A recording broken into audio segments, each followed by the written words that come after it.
Everyone that has a heart should be here. Proverbs chapter 4 verse 23, the Bible says, keep the heart with all diligence, because out of it are the issues of life. So what we're going to look at today is how you can keep the heart with all diligence. So the next part says, because out of it are the issues of life.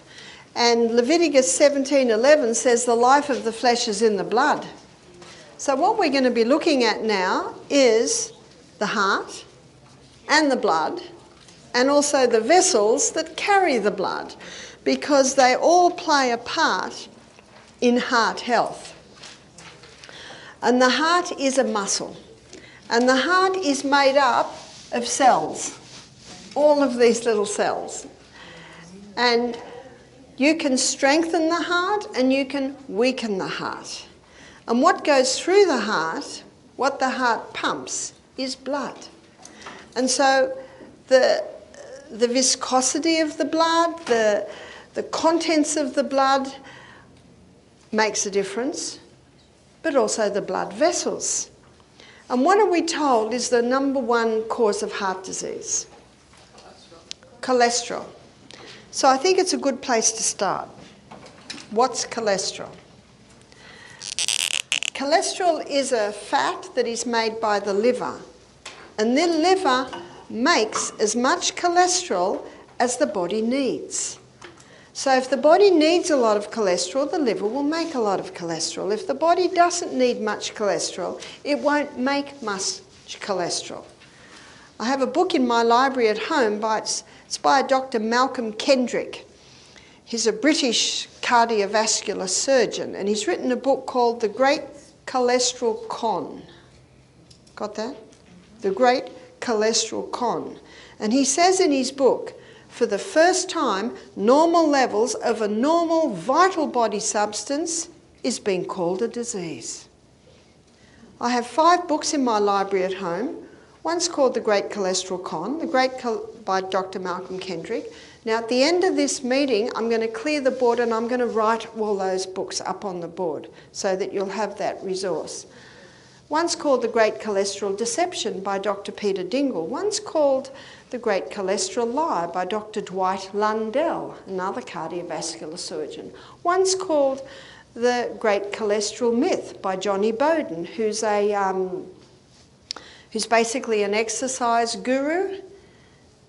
Another book is called The Great Cholesterol Hoax. They're running out of words. And in her book, Put Your Heart in Your Mouth, Dr. Natasha Campbell McBride, she also looks at the same issue in detail. These are doctors and health professionals from all over the world, all saying the same thing. What are they saying? Cholesterol does not cause heart disease. Dr. Malcolm Kendrick said, I'm still waiting for the evidence. There is no proof. Isn't that incredible? Now, do you remember we looked at the 2 different ways of healing or supposed healing? We look at God's way, which requires faith, which works with a body that was created to heal, and it leads to life. Then we looked at the other process of so-called healing. It's based on fear. There's also a lot of lies and deception around it. And because they claim the body evolved and it wasn't created, it cannot heal, so it needs drugs. And did you know that the 3rd killer in the world today is medicine? And this is not just medical mistakes. It's also prescribed.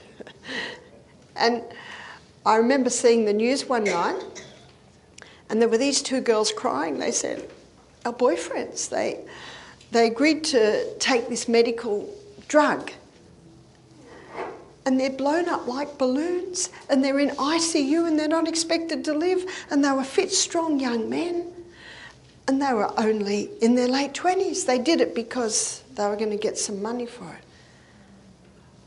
I thought, what? And then a pharmaceutical representative came on and was being interviewed. What's going on, these men? And he said, well, it didn't do this on the rats. I don't know about you, but I am not interested in being experimented on. I looked at the newspaper the next day, nothing. It was never on the news again, nothing. Ugh, how often does that happen? I'm so glad that God gave me a body that can heal itself. He gave me a mind that can consider, that can analyse, and that can make choices about what I do to my body. And a lot of people have been deceived, and a lot of people are ignorant about these basic ways of healing. And in the book of Acts in the Bible, chapter 17, verse 30, it says that God winks at our ignorance. Did you hear that? God winks at our ignorance, and so should we. Many people are sick because they did not realise it. And that's why I say to mothers, don't beat yourself up over this. You vaccinated your child because you wanted the best for your child. Isn't that true? You didn't realise. But now you know. There's no need to apologise to your child. You did the best. You just say, I didn't know. But now I know. That's why we should investigate. So now I'm going to tell you the truth on cholesterol. The liver makes cholesterol. And 80% of the cholesterol that the liver makes, it makes from glucose. And 20% of the cholesterol that the body makes, it makes from fat. Now this one piece of information alone tells you it's not the butter on the bread, it's the bread under the butter. The wrong guy's been shot. Fat's been shot because of who it hangs around with. There are two main types of cholesterol that the liver makes. One is called high-density lipoprotein. And high-density lipoprotein is called the good guy, or the good cholesterol. Why is it called the good cholesterol?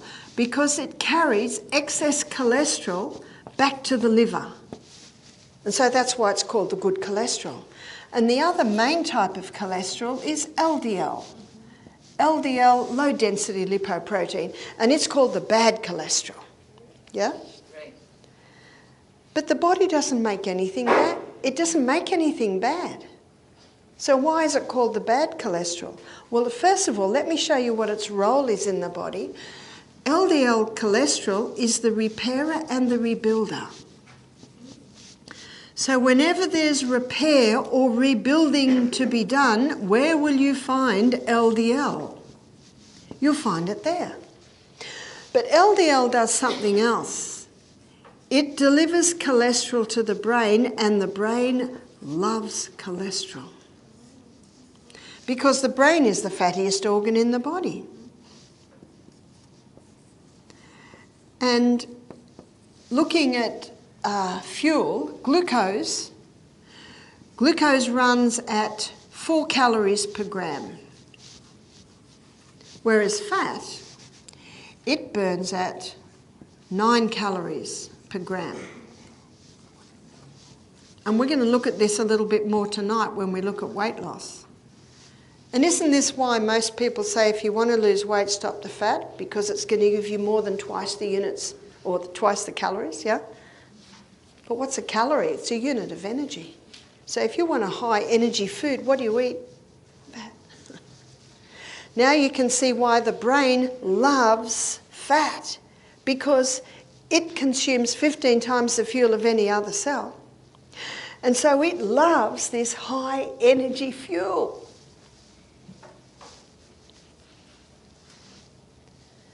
So let's look at the blood vessel and look at how these cholesterols work in the blood. Because of its high density, HDL is always floating in the middle. Because of its low density, LDL, you'll find it on the edge. In her book, Who Put Your Heart in Your Mouth, Dr. Natasha Campbell-McBride, she spends 4 chapters looking at all the environmental poisons that come into the blood and start breaking down the little endothelium cells that line the arteries. And we're exposed to so many chemicals today.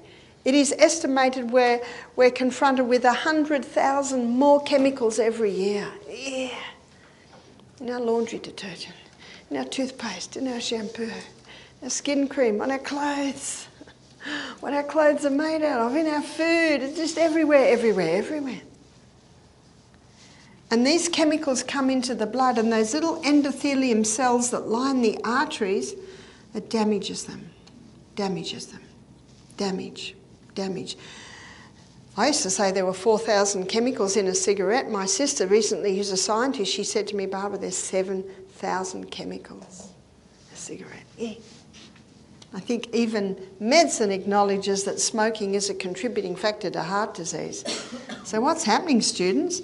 And then mercury fillings in the mouth, those heavy metals. Mercury's found in fish, it's found in your mercury fillings in the mouth, it's found in vaccines, especially the flu vaccine. Damage, more damage. Who's going to plug up the hole, students? LDL. It's there on the edge, just waiting to do its job. Plugs up the hole. Whenever damage has been sustained by the cell, you've then got scar tissue. Isn't that right? I'm sure we've all got scars somewhere. My husband used to be a wild biker. He's got all the scars. all the crashes he had. Scars. They're not as supple, are they? So can you see the walls of the artery are getting stiffer? They're getting more built up. The person doesn't realise that sweet-smelling washing detergent, those chemicals are coming in, and little by little. Now, what I'm mentioning, it's almost like dripping tap on a stone. It's just a little bit here and a little bit there and a little bit there, and it's all adding up, We've got something else happening too. All through the blood, there are protein molecules. And when someone is on a high carbohydrate diet, dumping high glucose, there's a lot of glucose in the blood. And it connects with these protein molecules. This happens with the excess glucose, and they become sticky. And they start sticking on the walls of the artery. And say we've got an area here that's quite narrow, and we've got one of these sticky glucose protein molecules dislodges, moves down here, gets stuck. If that's in the carotid artery, there's your stroke. That's the #1 cause of a stroke. If it happens in the heart muscle, there's your cardiac arrest, there's your heart attack. Can you see it's not just one thing? It's a bit of this, a bit of that, a bit of this, a bit of that. It's a whole lot of things. To say that cholesterol causes heart disease is like saying the fire trucks cause the fire. Well, they must cause the fire. Have you noticed they're always there? It's like saying the ambulances are causing the accidents. Well, they must. They're the one common denominator.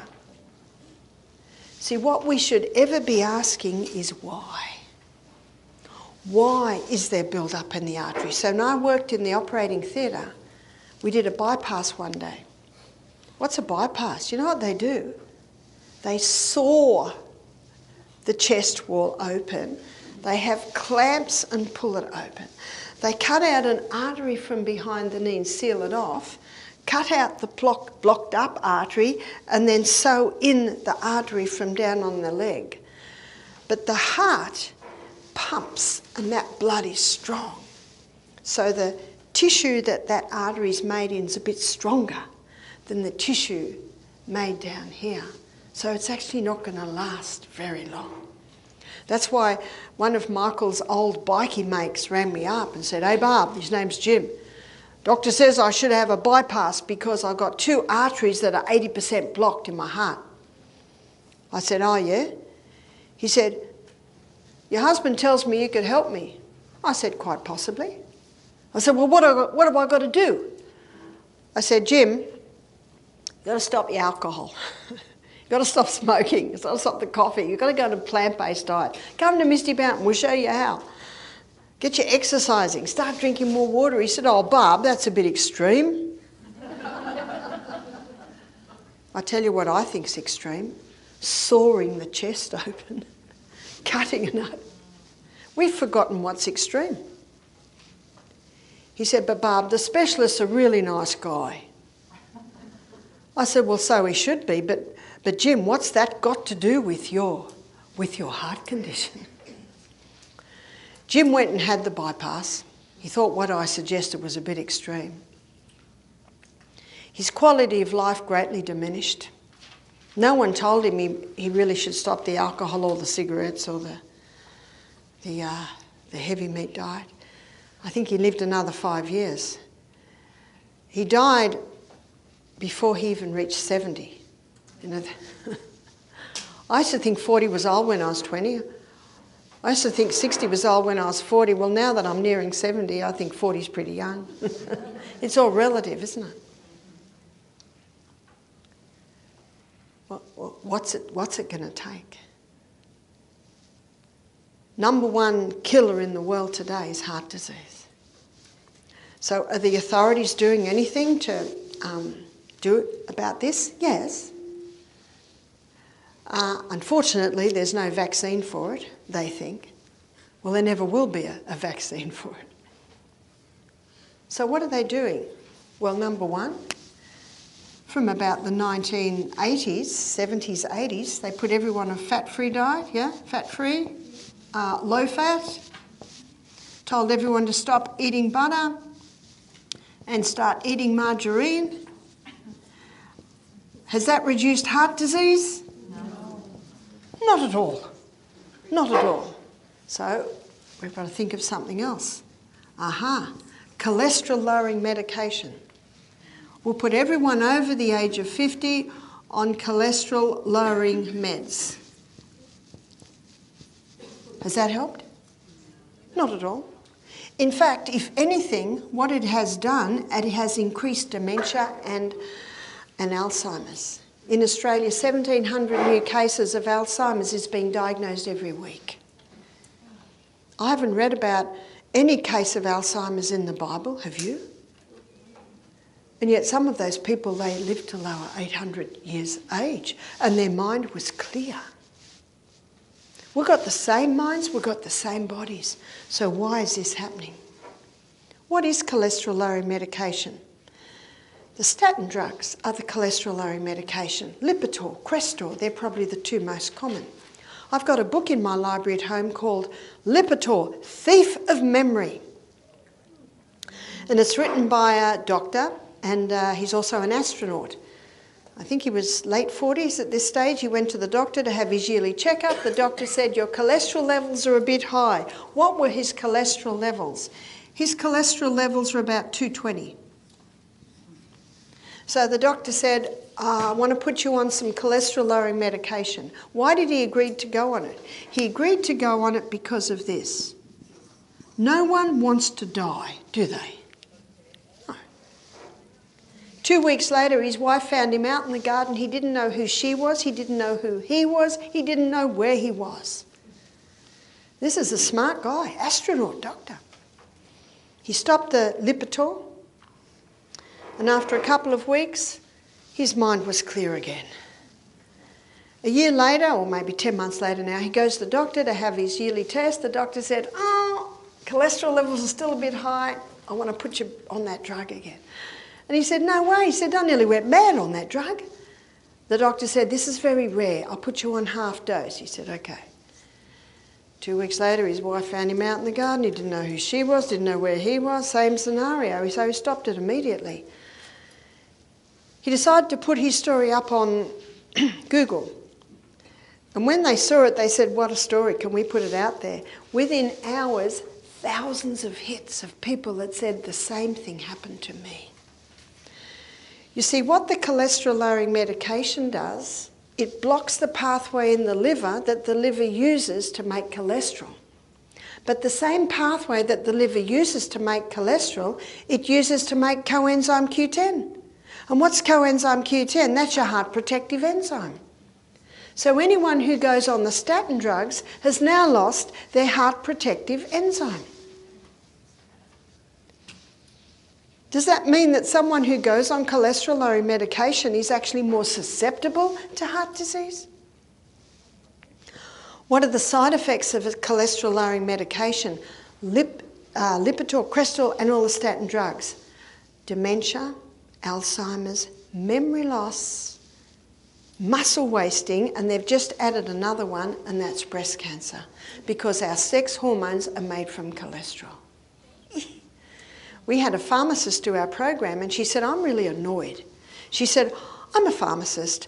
Drugs are my profession. I'm not against drugs, but she said recently a circular went out that anyone with a cholesterol level below 190 or above 190 had to go on cholesterol-lowering medication. She said, this is just a money-making scheme. Now, this is what the pharmacist is telling me. She said, because if someone's on an antibiotic, how long are they on for? A week. She said, if they're put on cholesterol-lowering medication, how long are they told they're on it for? Life. And when I was in New Zealand, this is a few years ago now, I was giving health lectures. One evening I gave a presentation on heart health. I told about the dangers of cholesterol-lowering medication. Tuesday night. Thursday night, an elderly gentleman and his wife came up to me and he said, I have a story for you. He said, we came to your lecture on Tuesday night. He said, my wife's been on Lipitor for 5 years. He said, she's losing her mind, she's got dementia, she's getting very difficult to handle. She leaves the iron on. She wanders in the street in the middle of the night. And we made the very difficult decision to put her into an aged care facility. We heard your lecture. We stopped immediately the Lipitor. He said, it's only 2 days, but I can see my wife's getting her mind back. Wow. He had tears in his eyes, and so did she. They said, thank you. How many people in aged care facilities have dementia because of their cholesterol-lowering medication? And that's why at the end of this meeting I'm going to write up all the names of those books. These are researchers, these are scientists, these are cardiovascular surgeons who are blowing the whistle that cholesterol does not cause heart disease. So what causes heart disease? It's damage to the arterial walls. And that's another reason why we've got to get the chemicals out of our life, out of our home. Can you turn this around? You can. We live in an amazing body with an inbuilt ability to heal itself. So the first step is abstain. You got to stop the chemicals. Don't do what one lady did. She said, Barbara, thank you so much for the program. I went home, I cleaned out all my cupboards and I gave it all to the poor people next door. My response is, poor people. I know it's hard, but you're going to save money when all you have to have in your laundry cupboard is sodium bicarbonate and white vinegar. The money you save, you can get some nice essential oils. Young Living and doTERRA are probably two of the better. They're expensive, but they're very concentrated. You only need a drop. And that gives a nice scent. So cholesterol-lowering medication has made no difference regarding heart disease, but it has raised memory loss, dementia and Alzheimer's. If you've been on cholesterol-lowering medication for 5 years, 10 years, and you stop immediately, there will be a side effect. Your memory will return. That's it. There is no danger of stopping that immediately. If you're on cortisone or prednisone, you cannot stop that. That has to be eased off very slowly. But regarding the cholesterol-lowering medication, that can be ceased immediately. So what else have they done? Number 2, lowered the levels. What do I mean by that? It was about 8 years ago now, at the health retreat in Alabama. There was a couple there. The lady was 69, and she looked great. She looked about 50. She was very fit. She was slim. She really looked after her body. She said, I'm a nutritionist. I have my own private practice and I also work with a doctor half the week. She said, I have the advantage of being schooled 40 years ago in the university. She said 40 years ago in the university, we were told that a cholesterol level of 300 was perfectly fine.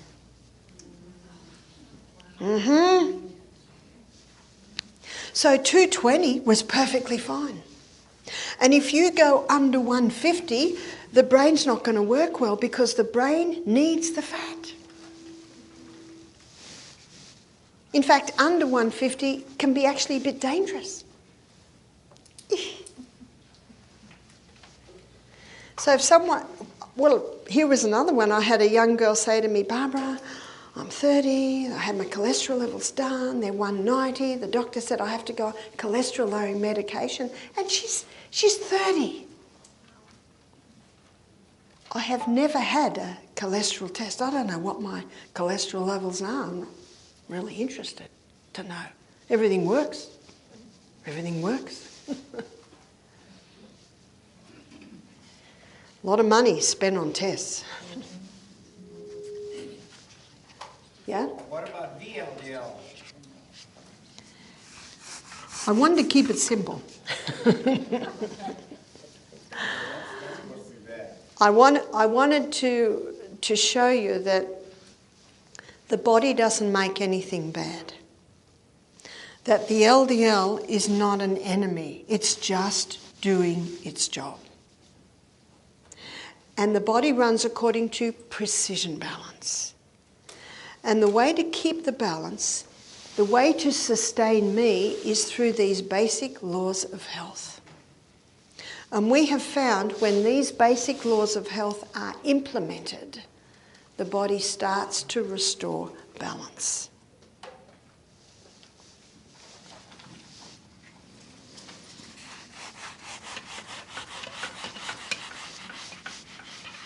Another problem, we're told, is salt. Yeah? We've got to stop the salt. So let me give you the salt story. Seawater. Seawater is the highest concentration of sodium, and it contains 92 minerals. In fact, in the book The Calcium Lie by Dr. Robert Thompson, he says the clearest indicator of a creator God is seawater, because seawater has the exact mineral balance and proportion as is found in our body, in our blood, in our bones, in our tissues. And the good news is we don't have to drink seawater. In fact, we shouldn't drink seawater predominantly.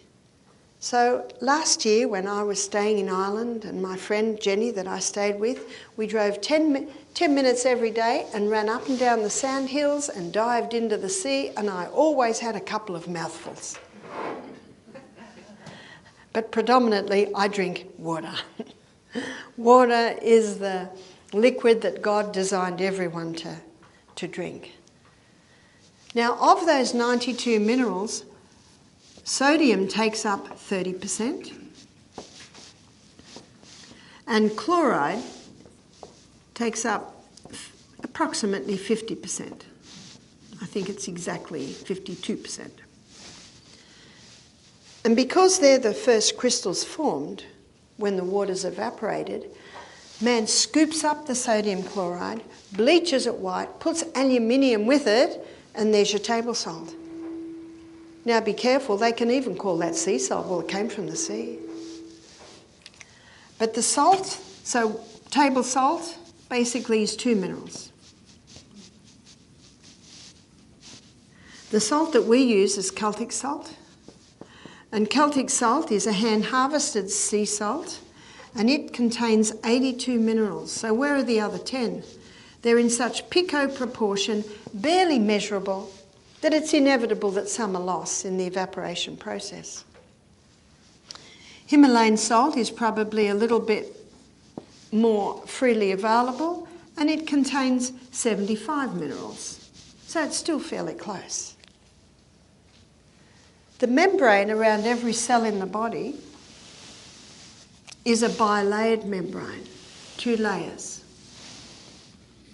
And there are sodium-potassium pumps inside that layer. And that sodium-potassium pumps are ever basically going like this to keep the balance of sodium, highest amounts outside the cell or extracellular. Inside the cell, it's potassium is the highest mineral. There is a little bit of sodium. But these sodium-potassium pumps keep that in its balance. But if someone is taking table salt is such harsh minerals, you inject that straight into the blood, you would kill a person. Sodium chloride needs all the other minerals to buffer those 2 harsh minerals. So someone's putting sodium chloride on their food. Have you noticed that they put it all over their food without even tasting their food? Do you know why? Because these 2 harsh minerals kill the taste buds. Whereas Celtic salt, Himalayan salt, with all the minerals, they awaken the taste buds. So let's say we've got someone having table salt on everything. So what's happening with sodium levels in their body? They're rising. And they're not eating any fresh fruit and vegetables because it takes too long, and they're so busy they just grab the quick mushy food that hardly needs 3 bites and it's down. So what's happening to potassium levels? Potassium levels now are dropping. With the rise in sodium and the drop of potassium, osmosis happens when diffusion with the highest concentration merges into the lowest concentration. What's now happening to sodium? Sodium levels are rising in the blood. That causes the cell to swell. There's your high blood pressure. The doctor's right. This salt will contribute to high blood pressure. Dr. Lilangri is a French doctor who's written a whole book on salt. It's called The Secret of the Sea, something like that. And he says, when I get a patient with high blood pressure, I immediately put them on Celtic salt because it'll bring the balance back. In the Bible, it talks about salt. In Matthew chapter 5, verse 13, Jesus is speaking. He says, "You are the salt of the earth. If the salt has lost its savour, wherewith shall it be salted? It is henceforth good for nothing but to be cast out and trodden under foot of men." Old English. I love the poeticness of Old English. If the salt has lost its savour, I'd like to suggest that this salt has lost its savour. It's lost all the other minerals. What does the Bible say? It's now good for nothing but to be cast under foot of men. And when I was in Minneapolis in the winter, I saw them throwing the salt on the road to melt the snow. And I thought of that verse. I thought, oh, that must be the sodium chloride. Whereas the Celtic salt, it's a hand-harvested sea salt. They wait till all the water evaporates. And you'll notice when you buy Celtic salt, it's grey. Hasn't been bleached, and it's very, very high in minerals. In fact, that Celtic salt has 3 magnesiums: magnesium sulfate, magnesium bromide, and magnesium chloride. And magnesium is a water-hungry molecule, so it pulls water into itself. And that's why when it's raining a lot, you look at your Celtic salt, it'll go really wet. It'll go really well because it's so high in magnesiums that they're water-hungry molecule. But when you put a crystal of Celtic salt in your mouth, how big? About the size of a sesame seed. Your mucous membranes are absorbing those minerals. The magnesium is taken to the cell, and then you drink your water. That magnesium pulls the water inside the cell. It's the quickest way to hydrate a body, is to take that little bit of salt and that glass of water. But there's more. Inside this membrane, there's a little motor. And when the water rushes through the membrane, that little motor starts spinning and gives us a unit of energy. So when everyone mid-morning's running out for their coffee and their cigarette to give them a lift, you go and find a tree, breathe your nice, remember, LSD, low, slow, deep breaths, have your Celtic salt and your water, and you'll go back in revived. They'll go back in spun up, but then half an hour later, where are they? Crashed. So there's salt and there's salt. And one little old lady said, I was too scared to tell my doctor I was having salt. I just told him I was on a mineral supplement. You're the doctor here. If you've trained yourself out of salt, go lightly as you reintroduce that salt. Our palate tells us we need salt. We need salt. We need the minerals. Our bones, our blood is made of this. So what I'd like to look at now is blood thinners.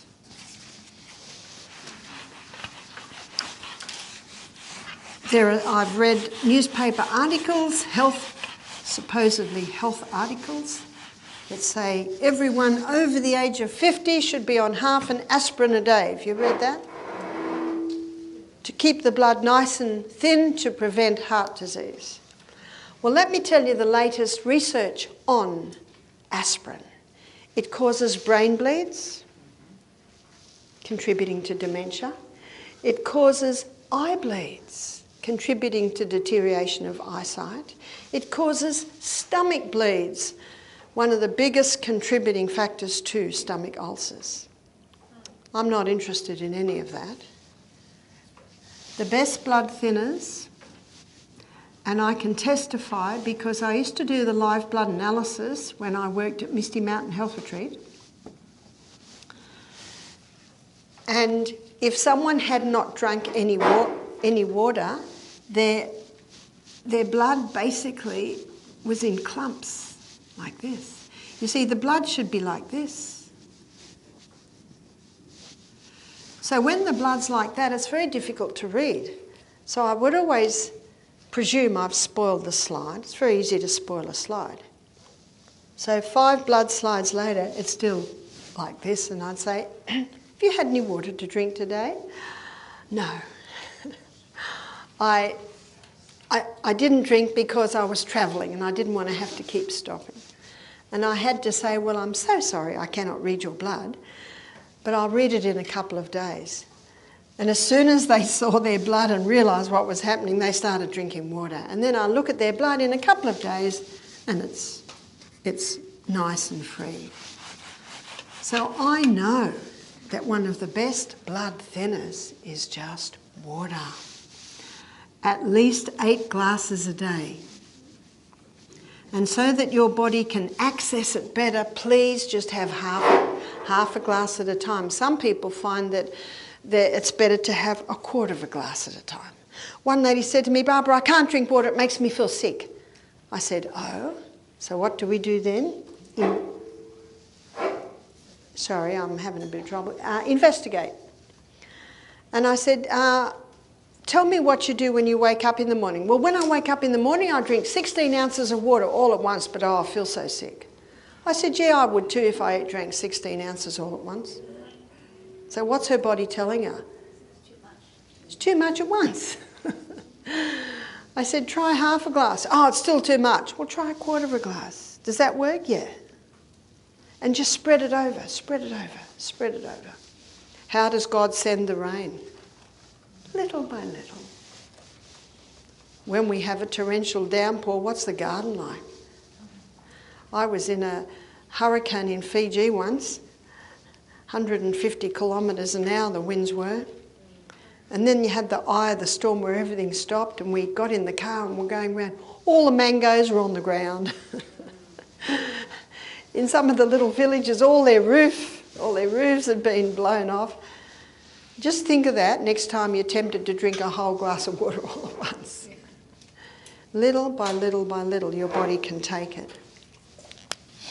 And that little salt.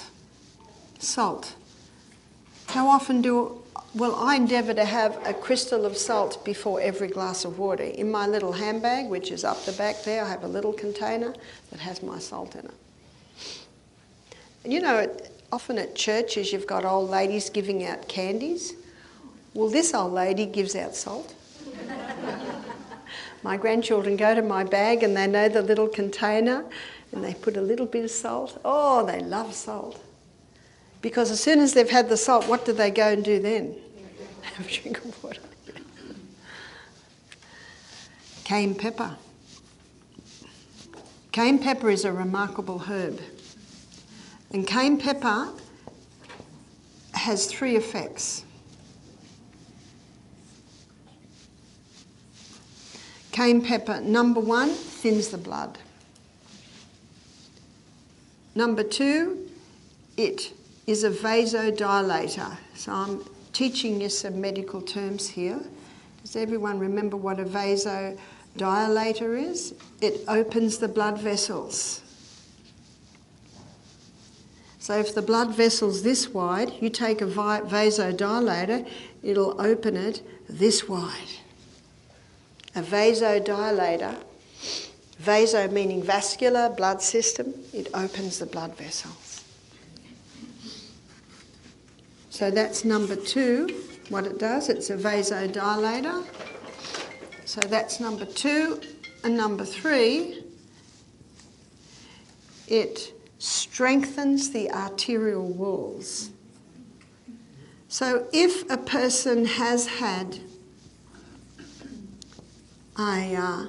a build-up in the arteries, if I had build-up in my arteries, I would not have a bypass. What I would do is I would start taking 2 capsules of cayenne pepper 3 times a day.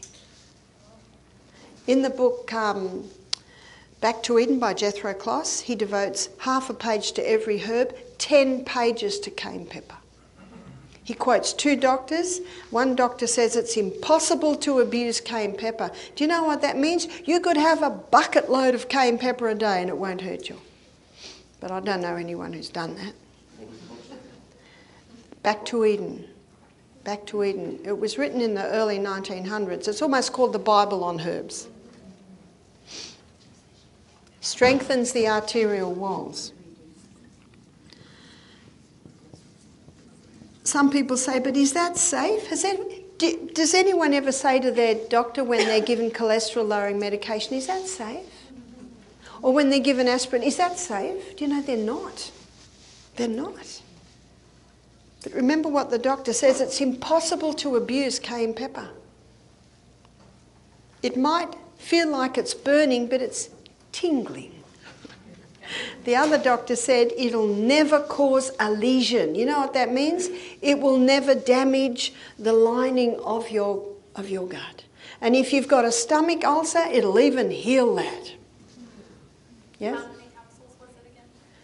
2 capsules 3 times a day. Now that's quite a strong dose.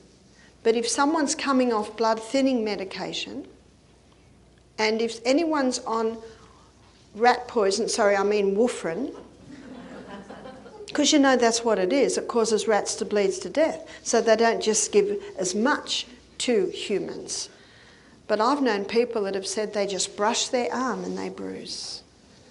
Their blood just comes out of their nose. They're on too much. So that can be stopped immediately. I can't tell you what to do with your medication, but I can tell you what I would do, and I would go on 2 capsules 3 times a day. Remember what the good doctor said, a medical doctor in Jethro Kloss's book, he says, you cannot overdo it. You cannot abuse cayenne pepper. And you watch, if you're taking that much, your digestion will improve, your bowels will become nice and regular. Some people say, but isn't it a stimulant? It is. But do you know what it stimulates? Blood. It's a blood stimulant. I'm not interested in a nervous system stimulant, which is caffeine, which is refined sugar, which is alcohol, which is nicotine. They're nervous system stimulants. But remember what Leviticus 17:11 says? The life of the flesh is in the blood. So anything that stimulates blood stimulates life. Yes? What international or what heat units would you say is good to take? Heat units. Now this is an unusual thing for me. We don't have this in Australia. So I do understand in America a lot of your cayenne pepper is gauged on heat units. Now, the higher the heat unit, the less you need. So that's all I'll say because I'm not familiar with heat units. So I tried one time. I had 400 international, heat units. And then I ran out of those, so then I thought, oh, well, the strong ones would be probably better, right? So I took some of those, I bought some of those. And I'm telling you, whenever I would take those, they'd open up in my stomach. I had nothing but pain. My stomach was just like it was on fire, and I had to throw up.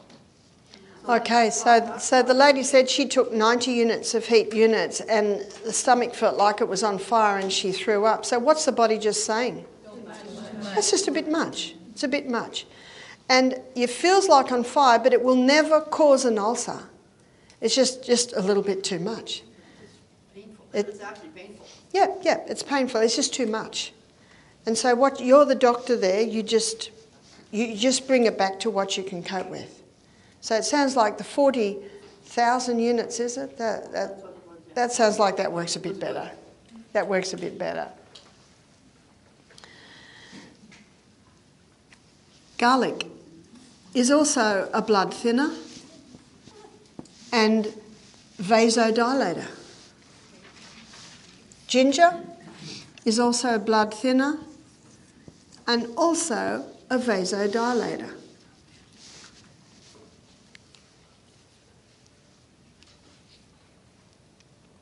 Hippocrates said, let food be your medicine and medicine be your food.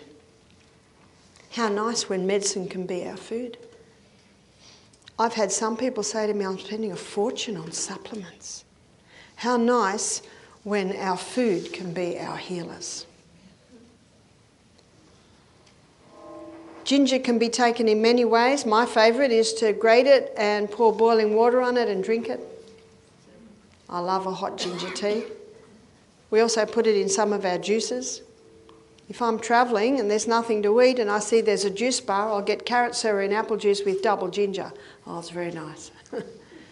Do they have juice bars here in Australia? Many airports have juice bars. Again, you're the doctor, you do what you can. Garlic is very strong in sulphur, and someone has a stomach ulcer or a tender stomach, that can be a little strong.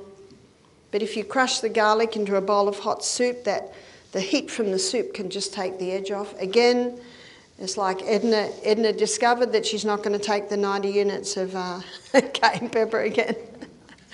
And sometimes people can handle that if they've got, they've just had a meal. So again, you play with that.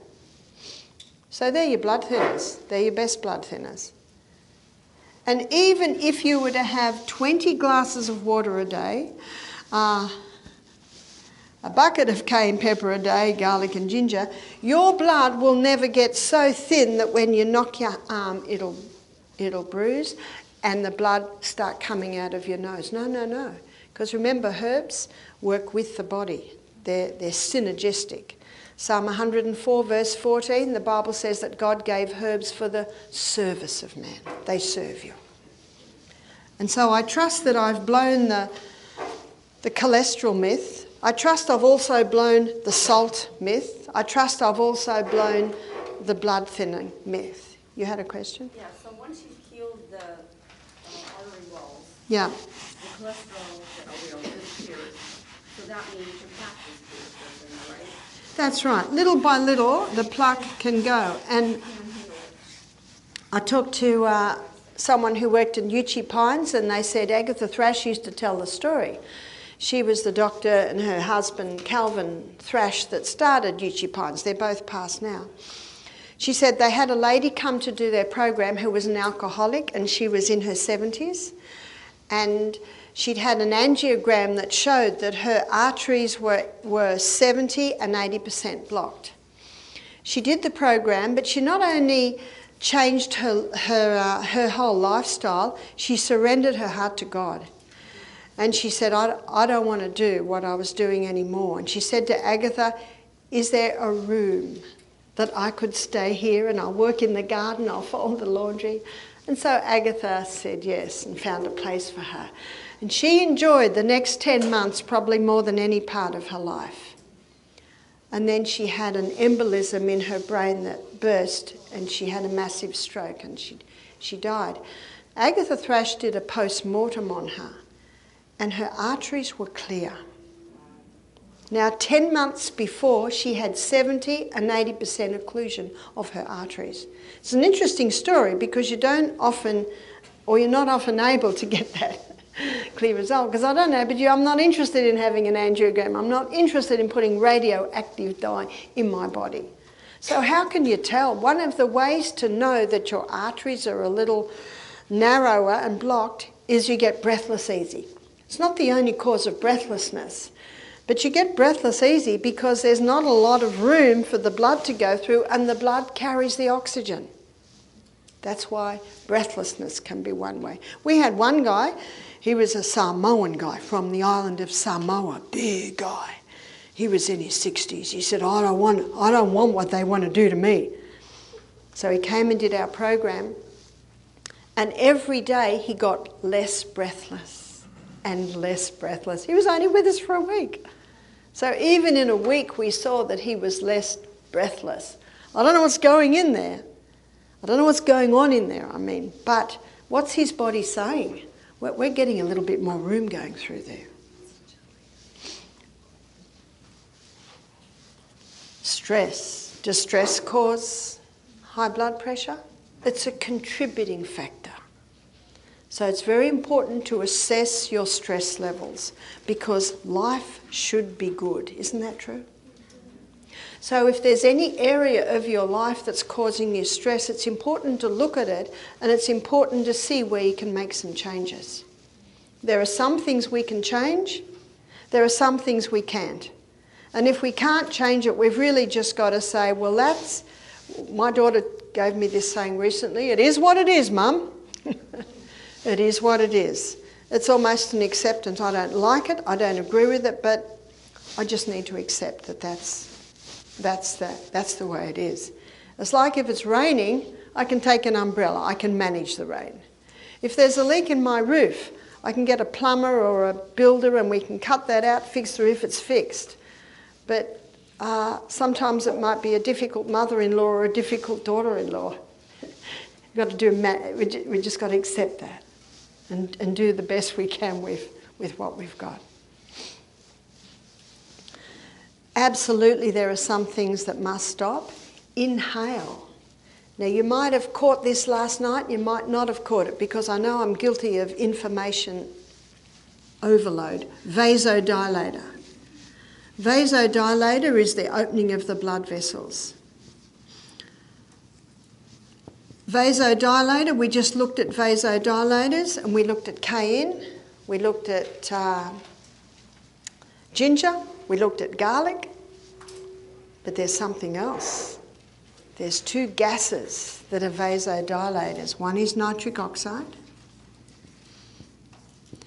And last night we looked at how when you breathe through your nose, nitric oxide is made. When you breathe through your mouth, it is not made. And the other vasodilator is carbon dioxide. And when you breathe out through your mouth, you lose too much carbon dioxide. We need some carbon dioxide. And when you breathe in and out through your nose, it stimulates the blood. It stimulates the ability of the body to balance the blood gases.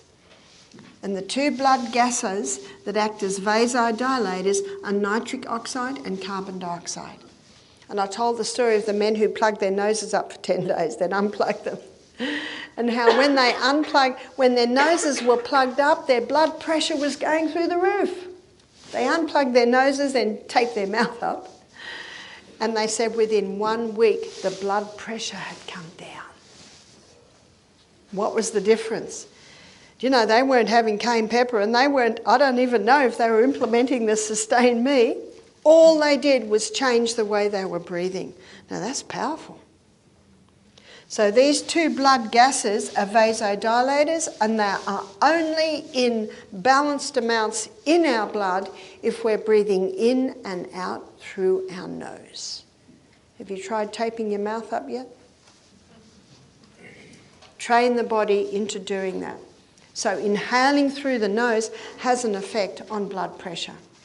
Nutrition, we've looked at the high fibre, generous proteins, healthy fats. Remember, fats are not an issue. The only fats that can cause damage are the altered fats, and they certainly can damage the arterial walls.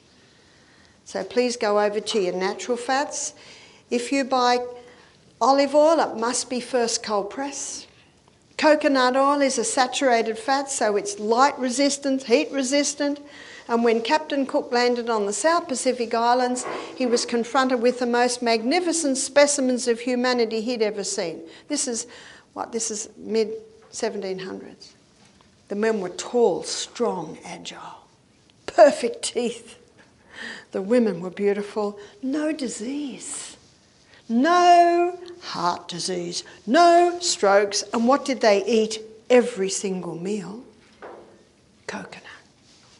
So to say that saturated fat causes heart disease is not true. Let's go to the Maasai. The Maasai, they live on blood, milk and meat. Zero heart disease. So if fat causes heart disease, why aren't the Maasai dying like flies from heart disease? And they're not. Mind you, it's not a very balanced diet. It's not a very healthy diet.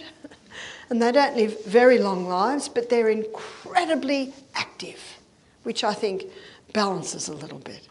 And that brings us to the importance of exercise. The heart is a muscle, and strength comes by exercise. There is no other way. And your heart can get stronger and stronger. Your heartbeat can get less and less the more that you exercise. And the book Body by Science by Dr. Doug McGuff, he analysed the high-intensity interval training. And he did this for his heart patients. And he first started on himself, and he did a high intensity of 30 seconds, and then he did a recovery time of 90 seconds, and he did this for a cycle of 6.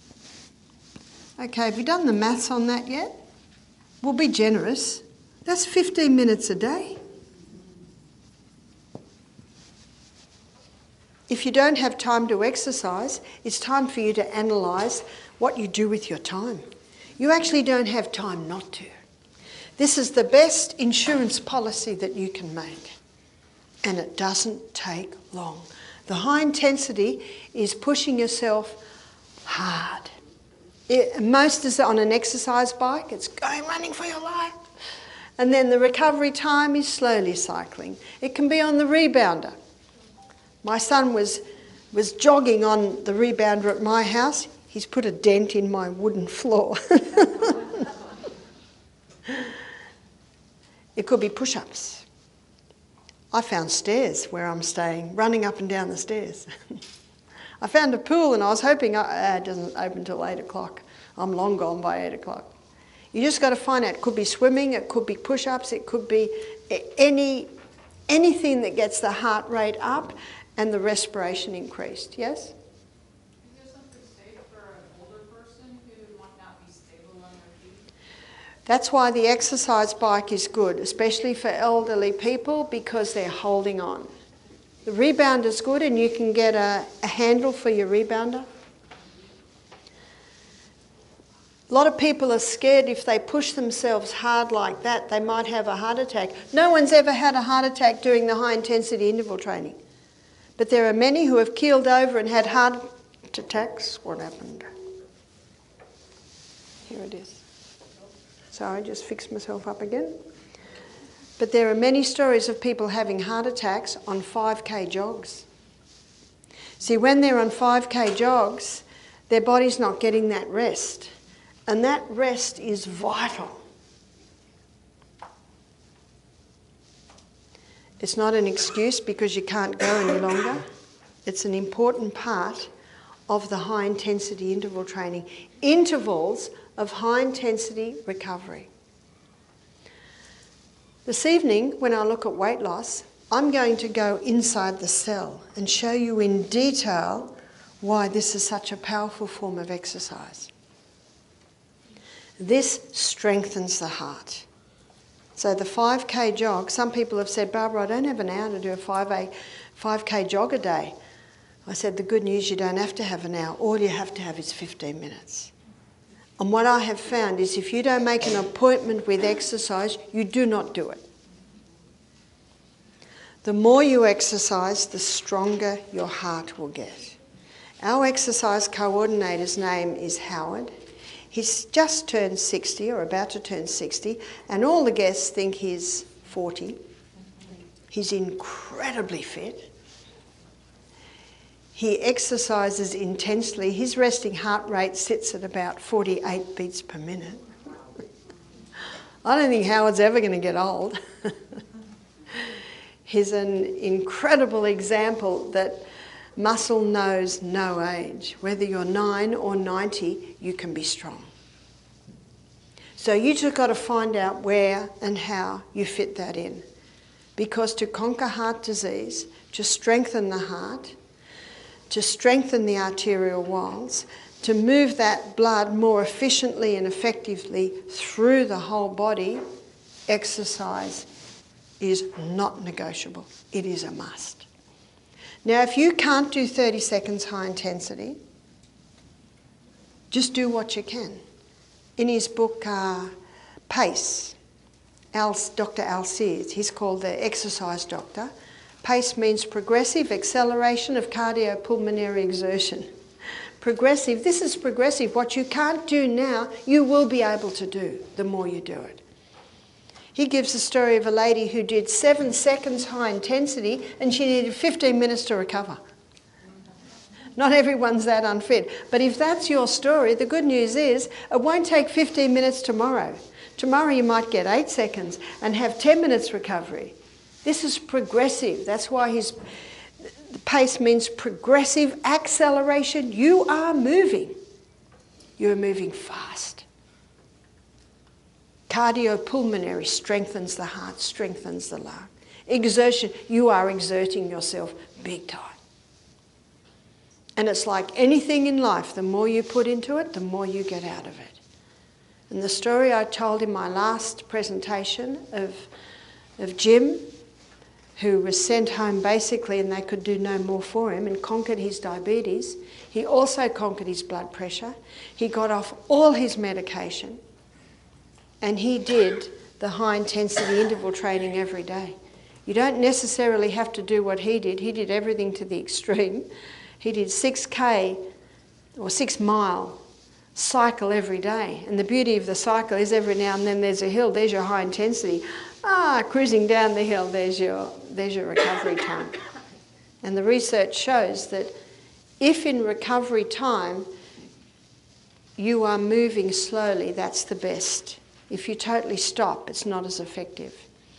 Your recovery time is your indicator of fitness. So note your recovery time, because the fitter you get, the less time you will take to recover. I was watching a documentary on one of the long flights from Australia once, and the documentary was on 100-year-old athletes. Got that? 100-year-old athletes. So age is no barrier, and it should not be a barrier. Don't let it be a barrier. I wouldn't be surprised if Howard's still our exercise coordinator at the age of 80.